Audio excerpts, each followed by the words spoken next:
congruency clause says what's true over here is true here, is true here, is true here, right?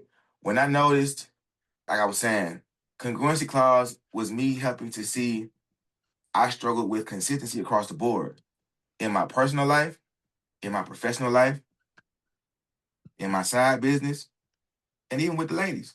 I saw how I was inconsistent across these different environments, which made it a lot easier for me to see what the problem is. And so if we take this and say, okay, as a person, what is that thing that's congruent in my life that I can recognize? It's either going to navigate me, this is going to be a moral compass to get better or a moral compass to correct myself. For example, last year at my height, I hit 1.6 million views on Threads. I also went and got an insurance policy for 1.3 million. And then I also came to California, lived in a house that cost 1.3. I'm like, whoa, I can't say I'm poor no more because I'm making decisions and living in such a way where I'm successful. I go deeper. Yeah. So you built a house for 1.3 million? No, when I moved to California, I lived in a house that's worth. Okay. All right. Right. So what it is seeing the ribbon in the sky. But if we want to be better, the threads are little nuggets of information, are clues if we choose them to be. When we put up prayers, put up, incantations, mantras, whatever you want to call it, and we're sourcing for answers, a lot of times the answer is in the awareness, right? And I give even more descriptive examples of this congruency, but it's powerful because when I'm on a call, right, I can hear things that people are saying and say, you know what you said or what that problem is, I see that problem or that error or deficiency show up in 4 areas of your life. That means it's really something that you can either fix or not fix and work around. Another good one that I love is patterns, habits, systems, processes. Now I just list this last one so I don't forget it. Cash grab, cash machine. And then we got the Pareto principle. It isn't mine, but I use it to make sense. 80-20 rule. And then we have the perfect world that I lead with as a social experiment. Okay. So I'm gonna just work as I've written them down. Patterns, habits, systems, processes. Something funny happened when I started making a lot of money and took myself serious. I started to realize things about myself that I never recognized.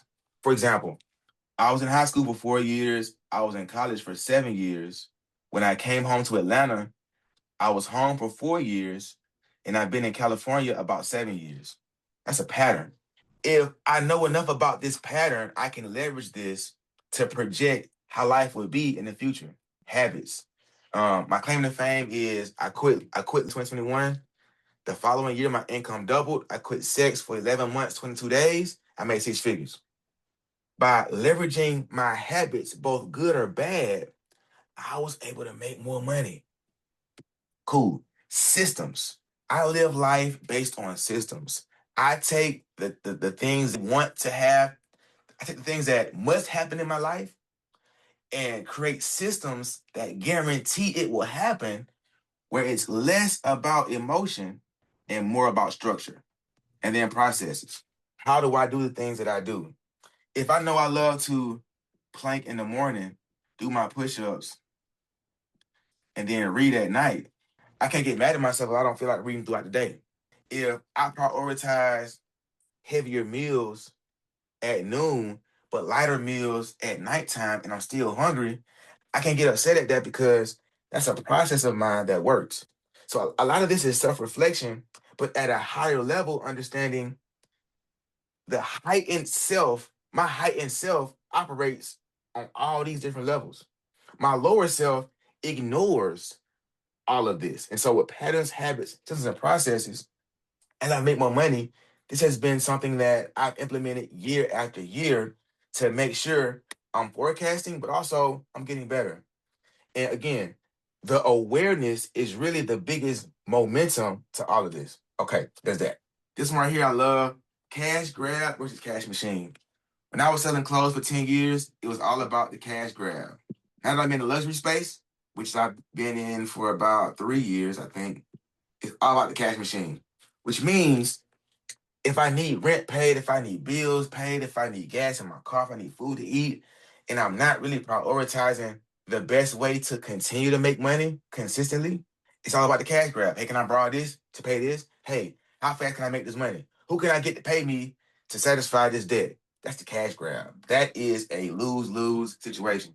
The cash machine, however, is taking a life model like the water cycle and swapping out components to now reimagine the business as this system that takes care of itself, right? And I love how I break this down because when I coach people and help them see how they've been operating on the cash grab side, it explains why the money isn't consistent. Whereas with the cash machine side, it's like, hey man, you set these things in place, you feed it money for attention. You feed it resources and referrals for leads, right? You feed it information, which is content, tools, and resources. Hey, you gotta make money. Also, here's what's fun. Going back to the favorite number formula, for me is 9. Okay. I did a call last night with my clients. I do a group coaching call every week, and her favorite number is 9. And I was telling her, hey, for the newer things you want to get done in 2026, before you start feeling bad about not seeing the results, let's be real. Let's monitor the situation every 90 days. Let's implement things that move the needle every 9 days. So every 9 days, when you work on this cash machine in real time was working.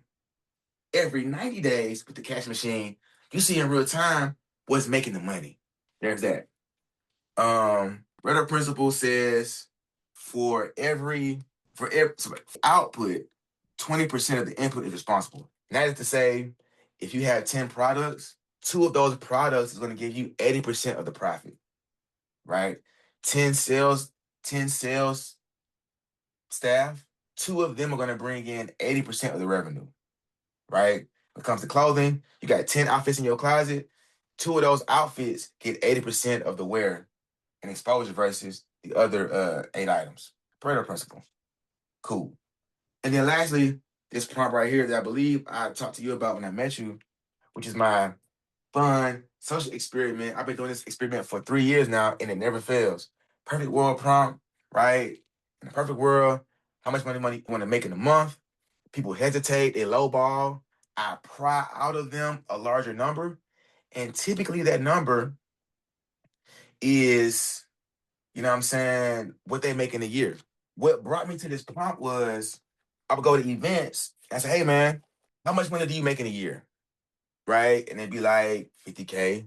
And I asked them the question, man, I would love to make, my bills and things. I would love to make 5K a month, 6K a month. I'm like, bro, this is what you make in a year right here. It don't feel as good as it sounds. When I probe and lean in after having them touch what they make in a year, bro, okay, there's more here. You really want 50K in a month, but you ain't ever said it. No one's ever asked you the right questions to get you over the hump. So another nugget is asking the questions that hurt. And I have more in store, but these are some of the things that I lead with off the top of the head to get that momentum going, to unearth some of the things that we don't prioritize, right? Just to understand if all we can do is just live life without the deficits, live life without the deficiencies and the severe anxiety, that's a win within itself. So these are some of the frameworks that I present and coach from. Truly.